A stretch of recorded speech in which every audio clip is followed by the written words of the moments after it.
Good morning everyone. आज है 31 मई 2024। आज के जितने भी महत्वपूर्ण करंट अफेयर्स बन सकते हैं उन सभी को इस वीडियो में डिस्कस किया जाएगा। चैनल पे नए हैं तो चैनल को सब्सक्राइब कर लें। वीडियो पसंद आता है तो वीडियो को लाइक शेयर जरूर करें। ये वीडियो आने वाले सभी एग्जाम के लिए इंपॉर्टेंट होगा जिसमें करंट अफेयर्स पूछा जाता है। तो चलिए शुरुआत करते हैं फ्रेंड्स और देखते हैं आज का प्रश्न नंबर पहला। अगर आप डेली करंट अफेयर्स का टेस्ट देना चाहते हैं तो आप हमारे टेलीग्राम ग्रुप से जुड़ के डेली करंट अफेयर्स का टेस्ट सुबह 9 बजे दे सकते हैं। टेलीग्राम ग्रुप का लिंक आपको डिस्क्रिप्शन बॉक्स में मिल जाएगा, जहां से जुड़ के आप अपनी तैयारी को और बेहतर कर सकते हैं। हाल ही में anti radiation missile Rudram second का परीक्षण कहां से किया गया? ऑप्शन ए विक्रम साराभाई केंद्र, बी उड़ीसा तट, सी सतीश धवन अंतरिक्ष केंद्र, डी अंडमान निकोबार तट। इसका जो राइट आंसर है ऑप्शन बी है उड़ीसा तट से। Anti radiation missile Rudram second का परीक्षण उड़ीसा तट से किया गया है। रुद्रम सेकेंड स्वदेशी रूप से विकसित ठोस ईंधन से चलने वाली वायु प्रक्षेप मिसाइल प्रणाली है। इसका सफल परीक्षण डीआरडीओ द्वारा उड़ीसा के तट से भारतीय वायुसेना के सुखोई 30M के फर्स्ट विमान से किया गया।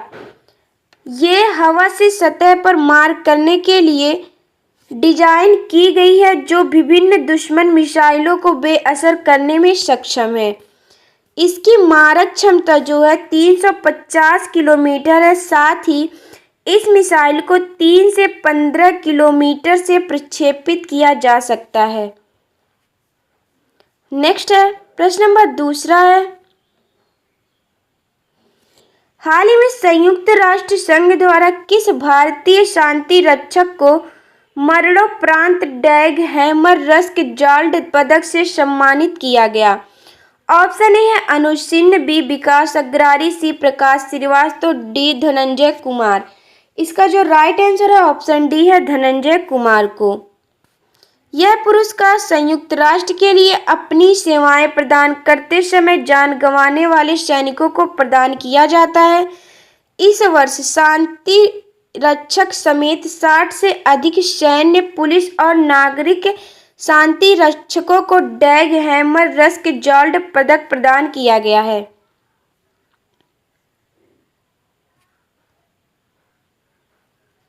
नेक्स्ट है प्रश्न नंबर तीसरा है, हाल ही में चर्चा में रहा मैगेलन मिशन किस अंतर्राष्ट्रीय एजेंसी से संबंधित है? ऑप्शन ए है इसरो, बी है नासा, सी है रॉसकॉस्मोस, डी है यूरोपीय अंतरिक्ष एजेंसी।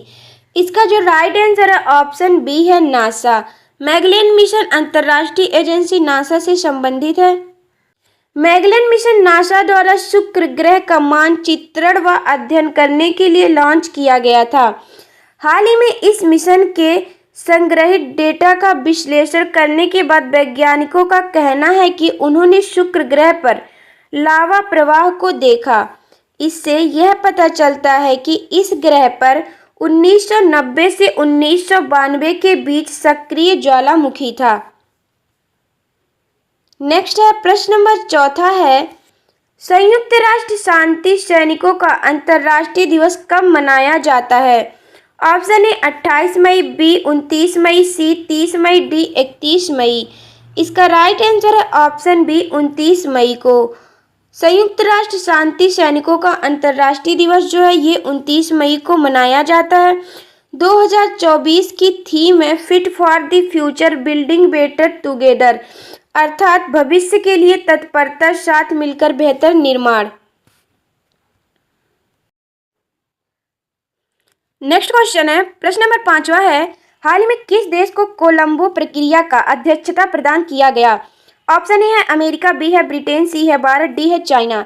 इसका जो राइट आंसर है ऑप्शन सी भारत। कोलंबो प्रक्रिया का अध्यक्षता भारत को प्रदान किया गया है। भारत जो है पहली बार इस संगठन का अध्यक्ष बना है। कोलंबो प्रक्रिया एक क्षेत्रीय सलाहकार मंच है जिसकी स्थापना 2003 में की गई थी। कोलंबो प्रक्रिया में प्रवासी श्रमिकों के मूल वाले एशियाई देशों के 12 सदस्य शामिल हैं। यह सुरक्षित, व्यवस्थित और कानूनी प्रवास को बढ़ावा देता है तथा विदेशों में रोजगार के संबंध में सर्वोत्तम प्रथाओं के आदान प्रदान के लिए एक मंच के रूप में कार्य करता है। नेक्स्ट है प्रश्न नंबर 6वां है, हाल ही में उत्तर प्रदेश के किस अंतर्राष्ट्रीय हवाई अड्डे को एयरपोर्ट काउंसिल इंटरनेशनल द्वारा रजत पुरस्कार से सम्मानित किया गया?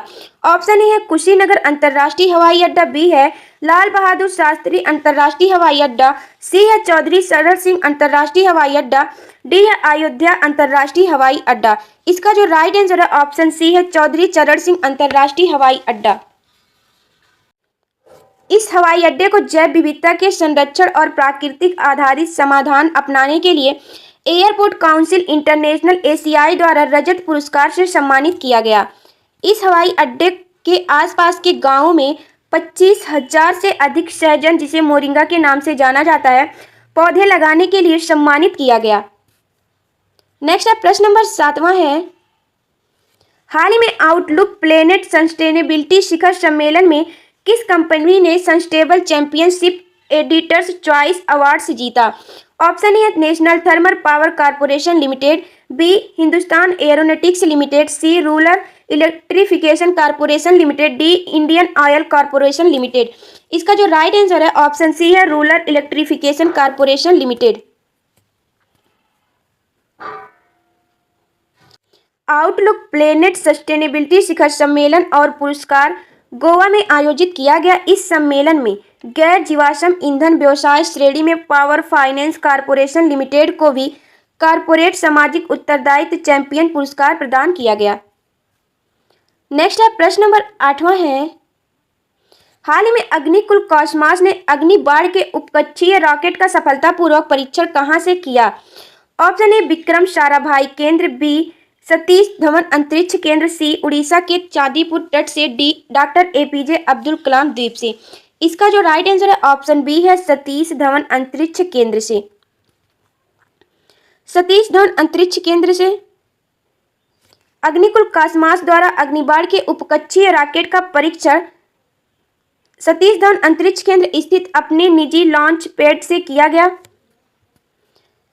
अग्निबाण उपकक्षीय प्रौद्योगिकी प्रदर्शक अग्निलेट इंजन द्वारा संचालित एक एकल चरण प्रक्षेपण यान है। यह 300 किलोग्राम तक के पेलोड लगभग 700 किलोमीटर की कक्षा में ले जा सकता है।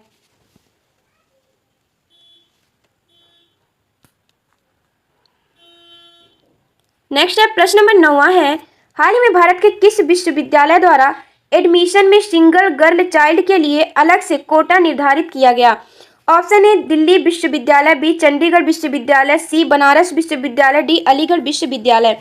इसका जो राइट आंसर है ऑप्शन ए है दिल्ली विश्वविद्यालय के द्वारा। इस कोटे के लिए वे सभी बेटियां पात्र होंगी जो अपने माता पिता की इकलौती संतान है। इस कोटे का उद्देश्य समावेशिता और लैंगिक समानता को बढ़ावा देना है। दिल्ली विश्वविद्यालय ने यह नया नियम सुपरन्यूमरेरी कोटा के तहत बनाया। नेक्स्ट है प्रश्न नंबर 10वां है, हाल ही में जारी world employment and social outlook report के अनुसार 2024 में वैश्विक बेरोजगारी दर कितनी रहने का अनुमान है? Option A 2.9%, B 3.9%, C 4.9%, D 5.9%। इसका जो राइट आंसर है ऑप्शन सी है 4.9%। यह रिपोर्ट अंतर्राष्ट्रीय श्रम संगठन ILO द्वारा जारी किया गया। इस रिपोर्ट के अनुसार 2024 में वैश्विक बेरोजगारी दर जो है 4.9% रहने का अनुमान है। इस रिपोर्ट के अनुसार 2024 में 402 मिलियन लोग बिना नौकरी के रह रहे हैं। वहीं 183 मिलियन लोग ऐसे हैं जिन्हें बेरोजगार माना जाता है। रिपोर्ट के अनुसार विश्व भर में 2024 में कार्यशील आयु की 45.6% महिलाएं कार्यरत होंगी, जबकि पुरुष के लिए यह आंकड़ा 69.2% है। नेक्स्ट है प्रश्न नंबर 11 है, हाल ही में जारी आवधिक श्रम बाल सर्वेक्षण के अनुसार शहरी क्षेत्र में 15 से 29 आयु वर्ग में सबसे अधिक बेरोजगारी दर किस राज्य में रही? ऑप्शन ए है उत्तर प्रदेश में, बी है बिहार में, सी है केरल में, डी है राजस्थान में। इसका जो राइट आंसर है ऑप्शन सी है केरल में। आयुर्वेदिक श्रम पर सर्वेक्षण सांख्यिकी और कार्यक्रम कार्यान्वयन मंत्रालय द्वारा जारी किया गया। इसके अनुसार 2024 के जनवरी मार्च तिमाही में शहरी क्षेत्र में 9 से 15 आयु वर्ग में सबसे अधिक बेरोजगारी दर केरल में देखी गई। वहीं 22 राज्यों और केंद्र शासित प्रदेशों में दिल्ली में सबसे कम बेरोजगारी दर रही। नेक्स्ट है, हाल ही में किसके द्वारा retail direct mobile application launch किया गया? ऑप्शन है आरबीआई, बी सेबी, सी फिक्की, डी एलआईसी। इसका जो राइट आंसर है ऑप्शन है आरबीआई के द्वारा रिटेल डायरेक्ट मोबाइल एप्लीकेशन को लॉन्च किया गया है। भारतीय रिजर्व बैंक ने ये लॉन्च किया है। इससे मोबाइल के माध्यम से सरकारी प्रतिभूतियों की खरीद बिक्री की जा सकती है। इस एप्लीकेशन का उद्देश्य है सरकारी प्रतिभूतियों तक खुदरा निवेशकों को आसान पहुंच प्रदान करना। नेक्स्ट है, हाल ही में किस ग्लोबल रेटिंग्स ने भारत की संप्रभु रेटिंग परिदृश्य को स्थिर से बढ़ाकर सकारात्मक कर दिया? Option A S&P, B Moody's, C Morgan Stanley, D Fitch. इसका राइट आंसर है ऑप्शन ए S&P ने। इस ग्लोबल रेटिंग ने एजेंसी ने भारत की सॉवरेन रेटिंग्स को वी पर बरकरार रखा। इसके अनुसार अगले 3 वर्षों में भारतीय अर्थव्यवस्था लगभग 7% प्रति वर्ष की दर से बढ़ेगी।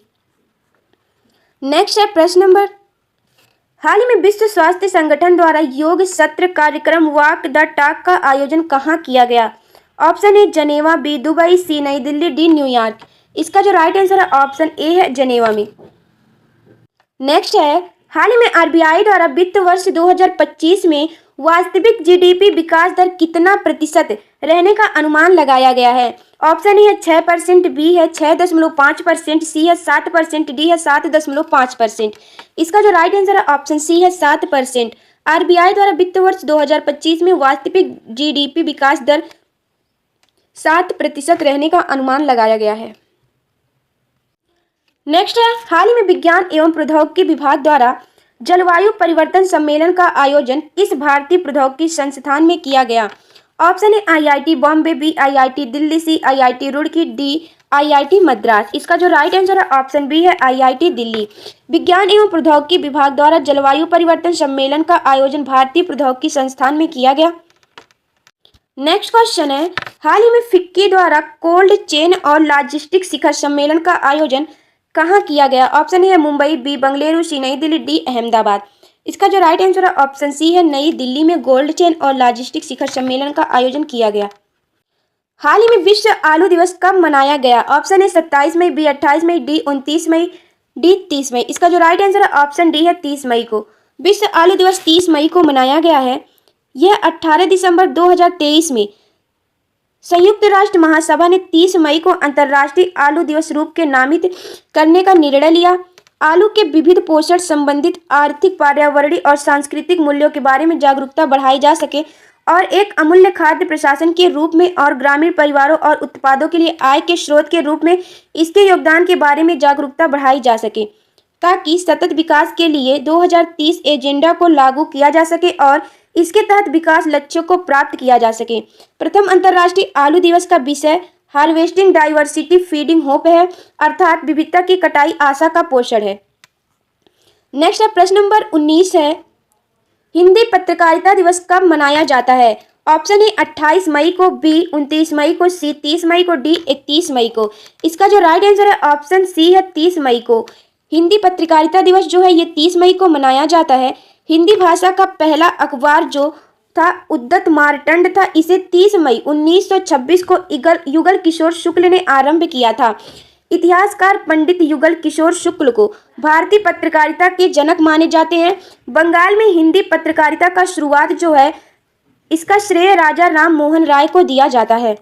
नेक्स्ट क्वेश्चन है, यूएनसीसीडी की रिपोर्ट के अनुसार दुनिया के कितने प्रतिशत चारागाह नष्ट हो गए जिस पर लाखों लोग खाद्य सुरक्षा और आजीविका के लिए निर्भर थे? ऑप्शन ए है 75%, बी है 50%, सी है 40%, डी है 30%। इसका जो राइट आंसर है ऑप्शन डी है 30%। सॉरी, इसका जो राइट आंसर है ऑप्शन बी है 50%। चलिए कुछ महत्वपूर्ण प्रश्नों का रिवीजन कर लेते हैं। हाल में दुनिया के सबसे गहरे ब्लू होल तामजा की खोज कहाँ की गई? मैक्सिको में। हाल ही में जैविक आलू की खेती को बढ़ावा देने हेतु पोटैटो फेस्टिवल का आयोजन कहाँ किया गया? उत्तर है कोहिमा में। पोटैटो फेस्टिवल का आयोजन कोहिमा में किया गया। नेक्स्ट है, अप्रैल 2024 में किस देश के गणितज्ञ मिशेल टैलाग्रैंड को एबल पुरस्कार 2024 से सम्मानित किया गया? आंसर है फ्रांस। फ्रांस देश के गणितज्ञ मिशेल टैलाग्रैंड को एबल पुरस्कार 2024 से सम्मानित किया गया है। नेक्स्ट है, हाल ही में किस राज्य के द्वारा पश्चिमी घाट में पर्पल फ्रॉग के संरक्षण के लिए एक विशेष कोष की स्थापना की गई? आंसर है तमिलनाडु में। तमिलनाडु राज्य सरकार के द्वारा पश्चिमी घाट में पर्पल फ्रॉग के संरक्षण के लिए एक विशेष कोष की स्थापना की गई है। नेक्स्ट है, हाल ही में किस देश द्वारा अंतरिक्ष खतरों से निपटने के लिए पहली बार in orbit military exercise mission Victus Haze आयोजित किया गया? उत्तर है अमेरिका।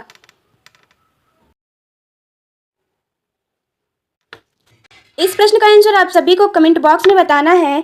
हाल ही में संयुक्त राष्ट्र gender advocate of the year awards 2023 से किसे सम्मानित किया जाएगा?